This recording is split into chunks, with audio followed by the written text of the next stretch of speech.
నమస్కారం. ప్రతిధ్వని కార్యక్రమానికి స్వాగతం. నవేంద్రలో ఎన్నికల సంఘం ఘోరంగా విఫలమవగా జన చైతన్యం మాత్రం వెలివిరిసింది.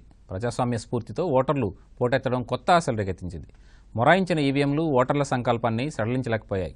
గంటల తరబడి బారులు తీరి మహిళలు, వృద్ధులు పెద్ద ఎత్తున తమ ఓటు హక్కును వినియోగించుకున్నారు.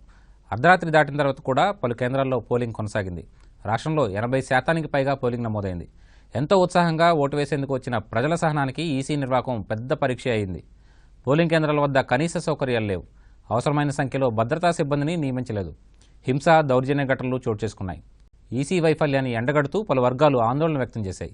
అసలు ఎన్నికల సంఘం వ్యవహారశైలిని ఎలా చూడాలి? స్వతంత్ర ప్రతిపత్తి కలిగిన ఈసీని పటిష్టపరచలేమా? ఈవీఎంల మొరాయింపు, శాంతి భద్రతలు, అధికారుల ఉదాసీనత, ఓటర్లకు కష్టాలు అంతం లేదా? ఇటువంటి అంశాలపై ప్రతిధ్వని చర్చను చేపట్టింది. ఈ చర్చలో పాల్గొంటున్న ప్రముఖులు టి లక్ష్మీనారాయణ గారు, రాజకీయ సామాజిక విశ్లేషకులు; జయకర్ గారు, సీనియర్ న్యాయవాది; అన్నవరపు బ్రహ్మయ్య గారు, సీనియర్ పాత్రికేయులు, రాజకీయ విశ్లేషకులు.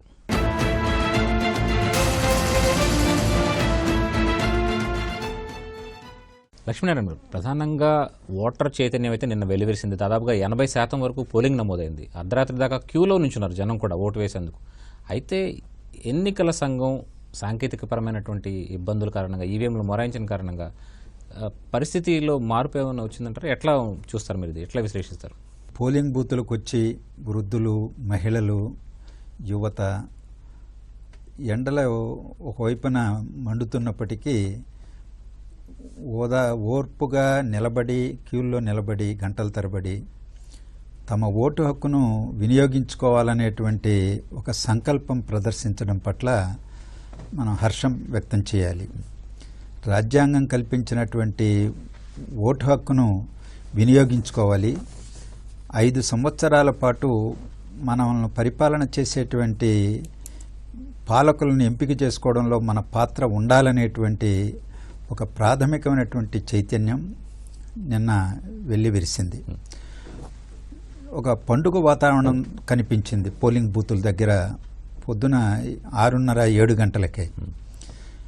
నేను 7:05 ఆ మధ్య వెళ్ళాను ఓటేయడానికి. అప్పటికే పెద్ద క్యూలు ఉన్నాయి.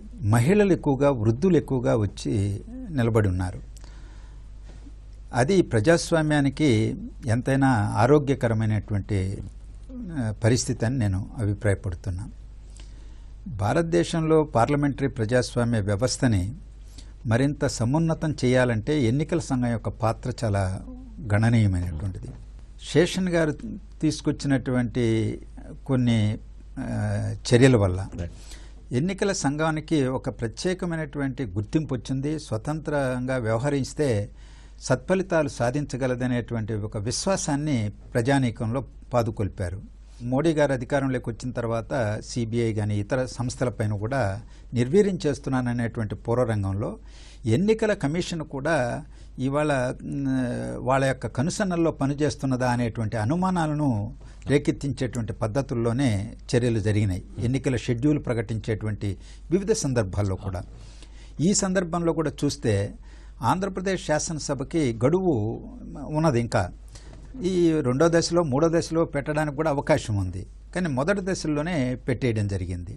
సరే, అప్పుడే కొంతమంది అనుమానాలు వ్యక్తం చేసినప్పటికీ సరే, మాలాంటి వాళ్ళం ఏంటంటే చాలా కాలం నుంచి రాజకీయ పార్టీలు ప్రజల మధ్యలోనే ఉన్నారు, యాత్రలు చేసుకుంటున్నారు, ఇంకోటి చేస్తున్నారు, త్వరగా ఎన్నికలు జరిగితే మంచిదేని అనేటువంటి భావన కలిగింది.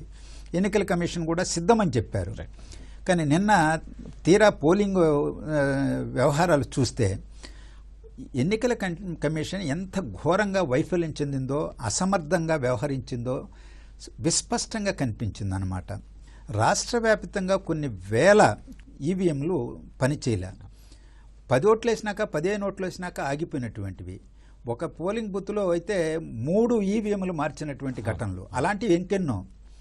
అలాగే కొన్ని చోట్ల అయితే మధ్యాహ్నం 1 గంట, 2 గంటల వరకు కూడా ప్రారంభం కానటువంటి పరిస్థితి. ఒకసారి వస్తారు, వెనకపోతారు, రెండోసారి వస్తారు, పోతారు. ఎన్నిసార్లు తిరుగుతారు? అందులో వృద్ధులు లేకపోతే మహిళలు.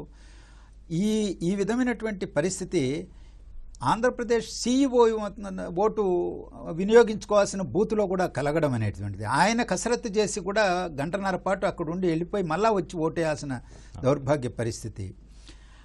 అలాగే ఒక బూత్లో 2100 ఓట్లు 2100 ఓట్లు పెట్టి మహిళలను పురుషులను ఒకే లైన్లో పెట్టి ఒక చిన్న గదిలో బూతు పెడితే వాళ్ళు ఎప్పుడు పోల్ చేయాలి? దానివల్ల చాలా కష్టం జరిగింది. 1600, 1400 ఇటువంటి పద్ధతుల్లో అంటే ఒక శాస్త్రీయమైనటువంటి అవగాహన లేకుండా చేసినట్టుగా కనిపిస్తుంది. ఈవీఎంలు పెద్ద ఎత్తున పనిచేయకపోవడం వల్ల, వాటిని రెక్టిఫై చేయడంలో సరైనటువంటి సిబ్బంది లేకపోవడం వల్ల పోలింగ్ నేను అనుకోవడం 55 నుంచి 85 జరగాల్సింది ఇవాళ 80కి అటు ఇటుగా ఒక 5-6% అన్నా తగ్గిపోయినట్టుగా నేను భావిస్తా ఉన్నాను. ఈరోజు చాలా సమస్యాత్మక బూతులు ఏవైనటువంటిది గుర్తించారు. రాయలసీమ ప్రాంతంలో, లేకపోతే పల్నాడు ప్రాంతంలో, లేకపోతే మావోయిస్టులు ప్రభావిత ప్రాంతాలు ఎక్కడెక్కడ బూతులు అనేటువంటివి. అంటే ఫోర్సెస్ ఎంత కావాలనేటువంటిది భద్రత ఏర్పాటు చేయడానికి ముందే అంచనా వేసుకున్నారు. తీరా చూస్తే తెలంగాణలో 17 లోక్సభ స్థానాలకు ఎన్నికలు జరుగుతుంటే అక్కడికి పంపించినటువంటి భద్రతా దళాల సంఖ్య కూడా ఇక్కడికి ఆంధ్రప్రదేశ్లో 175 శాసనసభ ఎన్నికలు ఉన్నాయి, లోక్సభ 25 లోక్సభ ఎన్నికలు ఉన్నాయి. దానికంటే పెద్ద రాష్ట్రం, కానీ బలగాలను వినియోగించింది చూస్తే అక్కడికంటే ఇక్కడ చాలా తక్కువగా పంపించారు. అంటే ఎన్నికల కమిషన్ వాళ్ళ యొక్క అంచనాలో లోపం ఉందా? సీఈఓ గారు చెప్పారు, మేము అడిగాము, మాకు అడిగిన భద్రతా దళాలను ప్రొవైడ్ చేయలేదు ఎన్నికల కమిషన్ అని. ఎందుకు అలా జరిగింది అనేటువంటిది ఆలోచించాలి. 7 లక్షలు 8 లక్షలు బోగస్ అప్లికేషన్లు పెట్టి ఓటర్స్ని వాళ్ళ ఓటు హక్కును కాలరేయడానికి ప్రయత్నం చేస్తే అవి బోగస్ అని తేలాయి. 95% అవి తిరస్కరించామని చెప్పారు. వాళ్ళ మీద కఠిన చర్యలు తీసుకుంటామన్నారు. ఒక్కరి మీద చర్య తీసుకోవాలా? వాళ్ళ మీద కానీ చర్య తీసుకోమంటే నిన్న ఎన్నికల ప్రక్రియ జరుగుతున్నటువంటి సందర్భంలో దాడులు కానీ ఇంకోటి కానీ చేయడానికి తడిసేవాళ్ళు. జయకర్ గారు, రాజ్యాంగ పరంగా సంక్రమించినటువంటి ఓటు హక్కుని చాలా మంది వినియోగించుకోలేకపోయిన పరిస్థితి ఈవీఎంలు పాడైన కారణంగా. ఈ పరిస్థితిని మీరు ఎట్లా విశ్లేషిస్తారు? భారత రాజ్యాంగం ఆర్టికల్ 324 ప్రకారం ఒక స్వయం ప్రతిపత్తి సంస్థగా ఎలక్షన్ కమిషన్ని కాన్స్టిట్యూషన్లో పొందుపరచడం జరిగింది. ఈ స్వయం ప్రతిపత్తి సంస్థ రాష్ట్రపతి ఎన్నికలు నిర్వహిస్తుంది, ఉపరాష్ట్రపతి ఎన్నికలు నిర్వహిస్తారు, అదేవిధంగా పార్లమెంట్ సభ్యులది, అసెంబ్లీలో ఉన్న లెజిస్లేటివ్ కౌన్సిల్ మెంబర్స్ యొక్క ఎలక్షన్ కూడా నిర్వహిస్తారు. వీరు చేసే ప్రతి పని కూడా పారదర్శకంగా ఉండాలి. ఎక్కడ కూడా ప్రజలకు అసౌకర్యం కలిగించకుండా ఎన్నికలు నిర్వహించాల్సిన బాధ్యత ఎలక్షన్ కమిషన్ది. ఏ నిర్ణయాలు అయితే తీసుకుని ప్రజలకు వెల్లడి చేస్తారో వాళ్ళు అది నిర్వహించాలి. ఇక్కడ ఈ రాష్ట్రంలో ఎలక్షన్ కమిషన్ తన విధులను నిర్వహించడంలో వైఫల్యం చెందింది అనటానికి నిన్న జరిగిన సంఘటనలే కారణం. ఒకటి, అనుకున్న సమయానికి ఈవినింగ్ సాయంత్రం 6 గంటల లోపు ఎలక్షన్ ముగిస్తామని చెప్పిన దానికి వాళ్ళు నిర్వహించలేకపోయారు. రాత్రి 12:30, 1 గంటకు కూడా బారులు తీరి మహిళలు, వృద్ధులు, యువత ఓట్లేస్తానే ఉన్నారు. ఆ పరిస్థితికి కారణం ఎవరు? ఇది ఒక్క ఉదాహరణ చాలు ఎన్నికల కమిషన్ ఏదైతే ఉందో అది వైఫల్యం చెందిందనడానికి.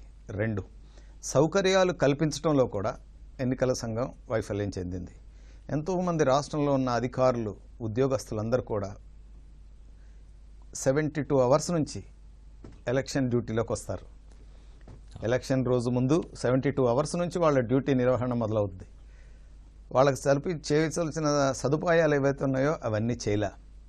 ఆహార పంపిణీ వ్యవస్థలో కానీ, టాయిలెట్, బాత్రూమ్స్ అరేంజ్ చేయడంలో కానీ ఎంతోమంది మహిళా అధికారులు పనిచేశారు. ఇక్కడ అది ఫెయిల్ అయింది. కారణం ఏంటంటే ఎన్నికల కమిషన్ ఈ రాష్ట్రంలో ఎన్నికలు నిర్వహించడంలో వాళ్ళు చేసిన తప్పిదాలన్నీ కూడా ఒక కోణంలో ఆలోచిస్తే ఈ ఎన్నికలు సక్రమంగా ఈ రాష్ట్రంలో జరిగితే వచ్చే ప్రమాదాలను నివారించడానికి వాళ్ళు ఏదో పక్కదోవ పట్టినట్టుగా కనపడతా ఉంది. ఉదాహరణకి మహిళలు 12 గంటలకు వచ్చి అర్ధరాత్రి ఓటేసే అవకాశం ఉంటుందా? ఎందుకు ఆ పరిస్థితి తీసుకొచ్చారు? అవి ఎన్ని బూతులు? 10:30, 11:30, 12:30, 6 తర్వాత కొన్ని వందల బూత్స్, వేల బూత్లు ఎన్నికల నిర్వహణ జరిగింది 6 తర్వాత. ఎందుకు ఆ పరిస్థితి ఉత్పన్నమైంది? ఎన్నికల కమిషన్ తన వైఫల్యాన్ని ఒప్పుకోవాల్సిందే.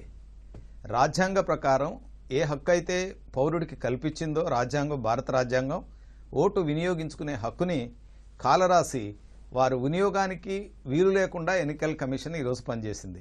దానికి ఖచ్చితంగా వాళ్ళు బాధ్యత వహించాల్సిందే. కొన్ని చోట్ల స్లిప్స్ పంచడానికి వీల్లేదు. ఎలక్షన్ కమిషనే ఉదయం ముందు రోజు మీకు వచ్చి మీ యొక్క ఓటు స్లిప్ ఇస్తామని చెప్పారు. విజయవాడ నగరంలో మెయిన్ కాన్స్టిట్యున్సీస్ ఏవైతే ఉన్నాయో, విజయవాడ నగరంలో ఉన్న కాన్స్టిట్యున్సీస్ సుమారు ఒక్కొక్క కాన్స్టిట్యున్సీలో 30 నుంచి 40 వేల వరకు ఓటు స్లిప్స్ అందజేయాలి. వారికి ఓటు ఉందో లేదో తెలియదు. ఓటు వేసుకోవాలా, మన ఓటు లిస్టులో ఉందా అని చూస్తున్న అడగటానికి స్లిప్ లేదు వాళ్ళ దగ్గర. మనం ఏదైతే ఎలక్షన్ కమిషన్ స్లిప్ పంపించిందో ఆ స్లిప్ మొదట అక్కడ చూపించాలా, ఆ తర్వాత మన ఐడెంటిటీ చూపించాలా. స్లిప్ లేని వాళ్ళందరూ కూడా ఇంటి దగ్గర ఆగిపోయే పరిస్థితి. వాళ్ళందరూ సుమారు ప్రతి కాన్స్టిట్యున్సీలో కూడా విజయవాడ నగరంలోనే ఎలా ఉంటే గ్రామ ప్రాంతాల్లో ఎలా ఉందన్న పరిస్థితి అన్నది ఎలక్షన్ కమిషన్ ఆలోచించాల్సిన అవసరం ఉంది. నీ ఓటు హక్కును నువ్వు వినియోగించుకుని నీకు నచ్చిన నాయకుడిని ఎన్నుకునే హక్కు భారత రాజ్యాంగం మనకు కల్పించింది. ఆ కల్పించిన రాజ్యాంగ హక్కుని నిర్వహించుకోవడానికి ఈరోజు అడ్డుగా ఎలక్షన్ కమిషన్ ఉందో తప్ప మరొకటి కాదు. జరుగుతున్న అన్యాయాలను చెబుతున్నా కానీ పట్టించుకునే పరిస్థితుల్లో ఎలక్షన్ కమిషన్ లేకపోవడం విచారించదగ్గ విషయం. బ్రహ్మయ్య గారు, జరుగుతున్నటువంటి ప్రతి లోక్సభ, శాసనసభ ఎన్నికలకు సంబంధించి ఈవీఎంల వినియోగం వచ్చినప్పటి నుంచి కూడా ఈవీఎంల వినియోగం, మరమ్మతులు, సాంకేతిక ఇబ్బందులు, వాటి నిర్వహణ పైన సందేహం వ్యక్తపరుస్తున్నటువంటి పరిస్థితి ఉంది. అవునండి. దీన్ని మొత్తంగా మీరు ఎట్లా చూస్తారు? అమెరికా వంటి దేశంలో కూడా ఈవీఎంలు వాడి ఆ తర్వాత నిలిపివేశారు. మన దేశంలో కూడా ఈవీఎంలు వద్దు, మనకి కేవలం పాత పద్ధతిలోనే మనం ఏదైతే ఉన్నదో ఆ ఓచర్ ఇచ్చే విధానం, దానికి సంబంధించి స్టాంపు వేసే విధానం కావాలని చెప్పి చాలా మంది అడుగుతున్నారు దానికి సంబంధించి. అని ఇవాళకి కూడా మొండిగా ఏదో టెక్నాలజీ వచ్చింది, బాగుంది, మనం ముందుకు వెళ్తున్నాం అనే ఒక చిన్న అంశాన్ని పెట్టేసి మళ్ళీ దీన్ని కొనసాగిస్తున్నారు ఈవీఎం. కానీ ఇది వాస్తవం కాదు. ఈవీఎంల ద్వారా ప్రత్యక్షంగా అనేక మంది ఎట్లా దాన్ని మోసం చేయొచ్చు, ఈవీఎంల ద్వారా ఎట్లా మనం చేయొచ్చో కూడా చాలా మంది చూపించారు, టెక్నీషియన్స్ చూపించారు దీనికి సంబంధించి. రెండోది అంశం ఏంటంటే సంస్కరణలు అనేవి శేషన్ గారు ఉన్నప్పుడు ఒక యాంగిల్లో జరిగాయి, అంతర్గతమైన సంస్కరణలు జరగలే ఎన్నికల కమిషన్కి సంబంధించి. ఇప్పుడు ఒక ఆఫీసరు ఇప్పుడు విపక్షంగా వ్యవహరిస్తే, పక్షపాతంగా వ్యవహరిస్తే బదిలీ చేసే అవకాశం ఉంది, బదిలీ చేస్తున్నారు. డీజీపీని బదిలీ చేశారు, ఉన్నతమైన అధికారిని చాలా మందిని చేశారు. మరి వాళ్ళ ఎన్నికల సంఘం వైఫల్యం చెందింది. దీనికి అకౌంటబిలిటీ ఎవరు, దీనికి బాధ్యత ఎవరు ఊహించారు? అంటే ఇవాళ అకౌంటబిలిటీ లేకుండా ఉంది. ఇవాళ ఎన్నికల సంఘానికి ఎవరికి సమాధానం చెప్పాల్సిన పరిస్థితి లేని స్థితిలో కనిపిస్తుంది. ఎస్, ఎన్నికల సంఘానికి కూడా ఖచ్చితంగా సమాధానం చెప్పాల్సిన అవసరం మాత్రం ఖచ్చితంగా ఉంది. ఇవాళ మేము తప్పులు చేస్తాం, మమ్మల్ని అడిగే వాళ్ళు ఎవరు లేరు అనే భావన మాత్రం కరెక్ట్. ఇది ప్రజాస్వామ్యం. వాళ్ళు ఖచ్చితంగా ప్రజలకు సమాధానం చెప్పాల్సిన అవసరం వాళ్ళకు ఉన్న దీనికి నుంచి. నేను బాధ్యులుగా పౌరుడిగా ఓటు వేయడానికి వచ్చినప్పుడు నాకు సదుపాయాలు ఇవ్వాల్సిన బాధ్యత ఎన్నికల సంఘానికి. నాకు అక్కడికి వెళ్తే నీడ ఉండాలి, నిల్చోడానికి, తాగడానికి మంచినీళ్ళు ఉండాలి. ఇటువంటి సదుపాయాలు ఎక్కడ చూపించలేం. ఎన్నికల సంఘానికి నిధులు కేటాయిస్తుంది గవర్నమెంట్, సెంట్రల్ గవర్నమెంట్. చేస్తున్నప్పుడు కనీసం వాటికి ఆడిట్ కూడా లేదు. ఆడిట్ లేకుండానే స్వేచ్ఛగా వాళ్ళకి డబ్బులు ఖర్చు చేసుకునే అధికారం ఉంది. దేనికి ఖర్చు పెడుతున్నారు? ప్రజల అవసరాల కోసం ఖర్చు పెడుతున్నప్పుడు ఎవరికి సమాధానం చెప్పాల్సిన అవసరం లేదు. కానీ వేల కోట్ల రూపాయలు మాత్రం బడ్జెట్లో ఎన్నికల సంఘానికి నిధులు వస్తున్నాయి. కానీ ఈసారి ఇంత వైఫల్యం ఎప్పుడు జరగల. ఖచ్చితంగా బాధ్యత వహించాల్సిన అవసరం ఉంది. దీని బాధ్యత ఖచ్చితంగా ఎవరైనా దీనికి వీళ్ళు వైఫల్యం చెందితే ఎవరి మీద చర్య తీసుకోవాలి? ఒక అధికారి తేడాగా వ్యవహరిస్తే బదిలీ చేస్తున్నావు, మంచిదే. లేదు ఇంకొక పార్టీ మీద ఇంకో పార్టీ ఫిర్యాదు చేస్తే చర్య తీసుకుంటున్నావు, మంచిదే. నీ మీద వచ్చినప్పుడు నీ అసమర్థతకు సంబంధించి ఎవరు సమాధానం చెప్తారు దీనికి సంబంధించి? కాబట్టి ఈ సంస్కరణ అనేది ఎన్నికలకు సంబంధించి కూడా ఖచ్చితంగా చేయాలి. లక్ష్మీనారాయణ గారు, ఎన్నికల కమిషన్ నిర్వహణ కానీ వాటి విశ్వసనీయత మీద దాదాపు 66 మంది విశ్రాంత అఖిల భారత స్థాయి అధికారులు రాష్ట్రపతికి ఫిర్యాదు చేసినటువంటి ఘటన. ఈ అంశాన్ని ఎట్లా చూడాలంటారు? ఇవాళ ఎన్నికల సంఘం విశ్వసనీయత తగ్గింది కాబట్టే అంతమంది మాజీ ఉన్నత ఉద్యోగులుగా ఉండేటువంటి వాళ్ళు రాష్ట్రపతికి ఫిర్యాదు చేయడం జరిగింది. వాళ్ళందులో వేగ్గా కూడా ఏమీ ఏదో రాయాలి కాబట్టి రాయడం కాదు, కొన్ని అంశాలను ప్రస్తావన చేస్తూ రాష్ట్రపతికి విజ్ఞప్తి చేశారు. బహుశా నేను అనుకోవడం ఎన్నికల సంఘం యొక్క చరిత్రలో మొదటిసారి ఇట్లాంటి ఫిర్యాదు ఎన్నికల సంఘం పైన రాష్ట్రపతికి వెళ్ళడం జరిగింది.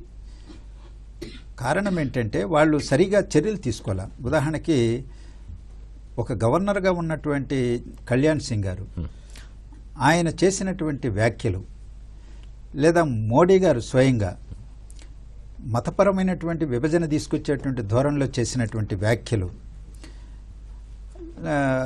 ఆదిత్యనాథ్ యూపీ ముఖ్యమంత్రి చేసినటువంటి వ్యాఖ్యలు, ఇటువంటి వాటిపైన ఏమాత్రం దృష్టి సారించలేదు, చర్యలు తీసుకోవాలా. అదే సందర్భంలో ఆంధ్రప్రదేశ్లో ఒక కంప్లైంట్ పోగానే ఇంటెలిజెన్స్ చీఫ్ని ట్రాన్స్ఫర్ చేయడం జరిగింది. సరే, దాని గురించి జస్టిఫై చేసుకోవడానికి ఏమన్నా అంతకుముందు వారి మీద ఆరోపణలు అవి అనుకున్నప్పటికీ కడప ఎస్పీని ట్రాన్స్ఫర్ చేశారు. అప్పటికి ఎలక్షన్ రిలేటెడ్ ఆరోపణలు ఏమైనా అతని మీద ఉన్నాయా లేదా అనేది బయటికి చెప్పాలి కదా. ఏమీ లేకుండానే నిష్కారణంగా ట్రాన్స్ఫర్ చేయడం అంటే అక్కడ ఒక సీరియస్ నేరం జరిగింది, హత్య జరిగింది, దాని మీద సిట్ విచారణ జరుగుతున్నది. ఆ ఎస్పీనే ముందు అది హత్య అనేటువంటి విషయాన్ని బహిర్గతం చేశారు. ఆ పూర్వరంగంలో ఆయన ట్రాన్స్ఫర్ చేయడం అంటే అర్థం ఏంటి? అలాంటి ఘటనలు దేశవ్యాప్తంగా జరిగినాయి. అంటే ఎన్నికల సంఘం ఒకవైపుకున కొమ్ము కాస్తుంది, కొన్నింటిని పట్టించుకుంటున్నారు, కొన్నింటిని పట్టించుకోవడంలా. తప్పనిసరిగా వాళ్ళ యొక్క విశ్వసనీయతను ప్రశ్నించేటువంటి పరిస్థితి వచ్చింది. ఎన్నికల షెడ్యూల్ ప్రకటించడంలో కూడా ఒక ప్రధానమంత్రి గారు ఎక్కడన్నా క్యాంపెయిన్లో ఉన్నారా? ఆయన యొక్క షెడ్యూల్ను చూసుకొని వీళ్ళు ప్రెస్ కాన్ఫరెన్స్ పెట్టి కూడా కాసేపు డిలే చేసి అనౌన్స్ చేయడం అంటే ఎన్నికల షెడ్యూల్ వస్తే నిబంధన వాళ్ళు అమల్లోకి వస్తుంది. కాబట్టి ఈ విధమైనటువంటి అధికారంలో ఉండే వాళ్ళ యొక్క కనుసన్నల్లో పనిచేస్తుందనేటువంటి భావన కలగడం వల్ల ఇలాంటి పరిస్థితి ఏర్పడింది. అది నష్టదాయకం. దీర్ఘకాలికంగా భారత పార్లమెంటరీ ప్రజాస్వామ్యానికి కానీ ఎన్నికల కమిషన్ యొక్క స్వతంత్ర ప్రతిపత్తికి కానీ మంచిది కాదు. అది జగర్ గారు, స్వతంత్ర ప్రతిపత్తిగా ఉండాల్సినటువంటి ఎన్నికల సంఘంలో సభ్యుల నియామకానికి సంబంధించి ఒక స్వతంత్ర కమిటీ ఉండాలని చెప్పి లా కమిషన్ సిఫార్సులు కానీ అంటే పార్లమెంటరీ స్థాయి సంఘం సిఫార్సులు కూడా ఉన్నాయి. అయితే ఇప్పటివరకు దాన్ని అమలు కాకపోవడం మీరు ఎట్లా విశ్లేషిస్తారు? పారదర్శకత లోపమే అది.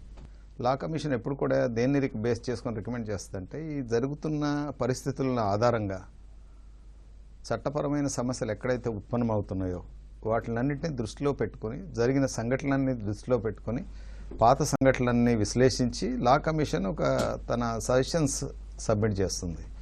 ఇమీడియట్గా లా కమిషన్ ఇచ్చిన తర్వాత అది ప్రభుత్వం యొక్క పారదర్శకత అనేది అక్కడ నిరూపించాలి.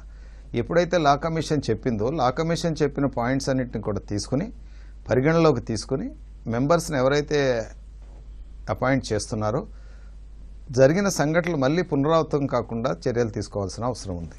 కానీ ఇక్కడ ఏం జరుగుతుందంటే ఇంటెన్షనల్గా ఇప్పుడు డిస్కషన్లోకి వచ్చిన పాయింట్స్ మోస్ట్ ఇంపార్టెంట్ పాయింట్ ఏంటంటే డీజీ ఇంటెలిజెన్స్ ఒక అధికారి ఈ ఎన్నికల సంఘంలో జరుగుతున్న విశ్లేషణలన్నింటినీ కూడా ఆధారంగా చేసుకుని ఒక నిర్ణయాత్మకంగా ఒక అడుగు వేస్తున్న సమయంలో ఆయన్ని తీసి పక్కన పెట్టేశారు. కొత్త అతన్ని అపాయింట్ చేశారు. ఆ కొత్త వచ్చిన అతనికి జరిగిన మీటింగ్స్ ఎక్కడెక్కడైతే ఏమేమి జరుగుతున్నాయి, ఏ ప్రాంతం అయితే ఇబ్బందికరమైన పరిస్థితులు ఉన్నాయి, నేరాలు జరిగే ప్రదేశాలు ఏవైతే బూత్స్ ఉన్నాయి, సంఘటితంగా ఎక్కడైతే అరాచకాలు సృష్టించే అవకాశం ఉన్న బూత్లు ఏవైతే ఉన్నాయో వాటిలన్నింటినీ కూడా ముందే గుర్తించి దానికి సంబంధించిన వ్యవహారాలన్నీ చేస్తున్న తరుణంలో ఇంటెలిజెన్స్ ఆఫీసర్ని మార్చేశారు. అది అలా ఉండగా చీఫ్ ఎన్నికల అధికారి ఎవరైతే ఉన్నారో ఆ ఎన్నికల నిర్వహణకు సంబంధించిన చీఫ్ సెక్రటరీ ఎవరైతే ఉన్నారో ఆయన ఈ వ్యవహారాలన్నీ రాష్ట్రంలో జరుగుతున్న ఎన్నికల వ్యవహారాలన్నీ చూసే అతన్ని ఆకస్మికంగా ఆయన్ని ట్రాన్స్ఫర్ చేసేశారు. డిఐజీని పిలిచి డీజీపీని పిలిచి నువ్వు జరుగుతున్న వాటి మీద వివరణ ఇమ్మని చెప్పి ఇక్కడ నుంచి ఢిల్లీకి పిలిచి వివరణలు అడగటం అంటే ఒక అన్సర్టనిటీ క్రియేట్ చేశారు ఈ రాష్ట్రంలో. అంటే జరుగుతున్న వ్యవస్థనన్నింటినీ కూడా ఎన్నికల కమిషన్ యొక్క స్వేచ్ఛా ప్రతిపత్తిని వారు చేసే చర్యలన్నింటినీ కూడా వాటి భగ్నం కలిగించడానికి ఎవరైనా మనుషులే, వాళ్ళు మనుషులే కదా, వాళ్ళు పని చేస్తేనే కదా, అందరూ కలిసికట్టుగా ఒక పని చేస్తేనే ఒక సక్సెస్ అనేది మనకు వస్తుంది.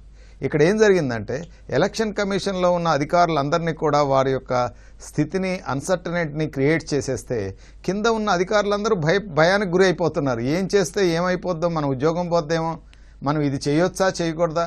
ఇక్కడ కోఆర్డినేషన్ అనేది ఆఫీసర్స్లో ఎక్కడైతే ఒక కాన్స్టిట్యున్సీలో ఓటింగ్ జరిగితే ఆ పర్సంటేజ్ని ఇమీడియట్గా డిక్లేర్ చేసే అధికారాలు తీసుకుని డిక్లేర్ చేయడానికి భయపడిపోతున్నారు అధికారులు. ఇక్కడ నుంచి అక్కడికి, అక్కడి నుంచి అక్కడికి, చీఫ్ సెక్రటరీ దగ్గర, చీఫ్ ఎలక్షన్ ఆఫీసర్ దగ్గరికి వచ్చేసరికి ప్రతి వాళ్ళు కూడా నాకెందుకు, నా పై అధికారి ఉన్నాడు కదా ఆయన చూసుకుంటాడనే ధోరణిలో ఎవరికి వాళ్ళు ప్రవర్తించడం, తీయాల్సిన ఏవైతే బూతులు నిర్వహణలో కానీ, సెక్యూరిటీ విషయంలో కానీ, మహిళలకు భద్రత కల్పించడంలో కానీ, అధికారులకు భద్రత కల్పించడంలో కానీ ఎలక్షన్ కమిషన్ విఫలమైంది. అందులో సమస్య లేదు.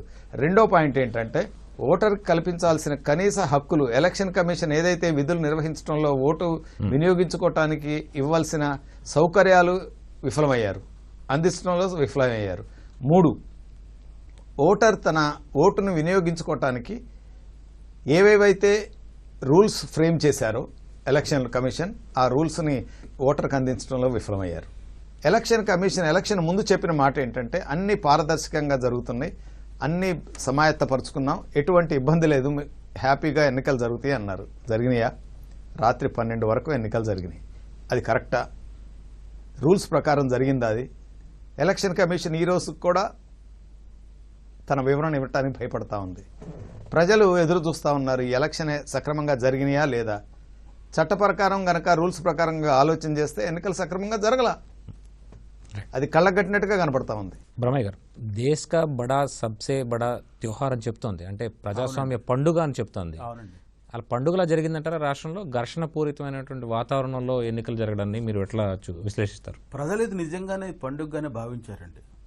కానీ ఆ పండుగని వీళ్ళు విషతుల్యం చేశారు వైఫల్యంతో. దీనికి సంబంధించి ఎంత ఇది ప్రారంభం నుంచి కనిపిస్తుందో మనకి. దీనికి సంబంధించి ఇది రాజకీయ పార్టీలు రాజకీయం కోసం అనటానికి మనం అవకాశం లేదులే. కానీ ఇప్పుడు దాదాపు 10 లక్షల ఓట్లు తొలగింపుకు సంబంధించి ఒకే గది నుంచి లేకపోతే ఒకే ప్రాంతం నుంచి ఒకే వ్యక్తి మీకు నమోదు చేసినప్పుడు దీనికి సంబంధించి అంటే అక్కడి నుంచే ప్రారంభమైంది దీనికి సంబంధించినటువంటి వైఫల్యం అనేది. నువ్వు అక్కడ చర్య తీసుకోలేదు దానికి సంబంధించి. ఆ తర్వాత ఒక్కోటి ప్రతిదీ కూడా తప్పులు జరుగుతూనే వస్తున్నాయి. దీనికి అల్టిమేట్గా పోలింగ్ రోజు ఏం జరుగుతుంది? కనీసం మంచినీళ్ళు ఇచ్చేవాళ్ళు లేరు. ఇందాక చెప్పినట్టు జగన్ గారు చెప్పినట్టుగా స్లిప్పులకు సంబంధించి ఎవరికీ స్లిప్లు అందరూ. గతంలో ఏం చేసేవాళ్ళు అంటే ఈ సంస్కారాలు రాకముందు పార్టీలు వాళ్ళు అక్కడ కూర్చునేవాళ్ళు, టెంట్లు వేసుకుని కూర్చొని వచ్చిన వాళ్ళకి సీట్లు చీటీ రాసి ఇచ్చేసి నీ నంబర్ ఇది, నీ వరుస సంఖ్య ఇది, నువ్వు అక్కడికి వెళ్తే ఇస్తారని చెప్పాడు. ఇవాళ ఆ టెంట్లు వేసే విధానం తీశారు, అది రద్దు చేసి మేమే ఇస్తామని చెప్పేసాం. ఏదో అమ్మా పెట్టతో అడుక్కొని తినేదని చెప్పినట్లుగా ఎన్నికల కమిషన్ ఏం చేసింది, తాను సప్లై చేస్తానంది, కానీ సప్లై చేయాల. సప్లై చేయకపోవటం వల్ల చాలా మంది ఓటు హక్కును వినియోగించుకోలేకపోయారు దీనికి సంబంధించి. అట్లనే సమయపాలన.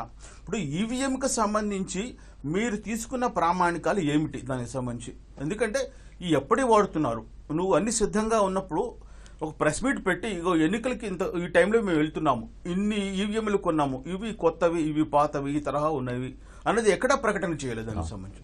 ఇది అన్ని ఏర్పాట్లు జరుగుతున్నాయి తప్ప శాస్త్రీయంగా దీనికి సంబంధించి ఏం చేస్తే బాగుంటుంది అట్లా అయినా. వీటన్నిటికి సంబంధించి నేను ఓటు వేయడానికి వెళ్ళినప్పుడు బూత్లో అతను అడిగాను, అక్కడ ఉన్నటువంటి పోలింగ్ ఏజెంట్ని అడిగితే మాకు ఈ వీటికి సంబంధించి ఏదో ఓవరాల్గా చెప్పారండి, మాకు ప్రాక్టికల్గా చూపించలేదండి అని చెప్పాడు. అంటే నీకు అక్కడ ఆపరేట్ చేసే పోలింగ్ అసిస్టెంట్కి ఆ మిషన్ ఎట్లా పనిచేస్తుందో ఏం చేయాలో తెలియదు.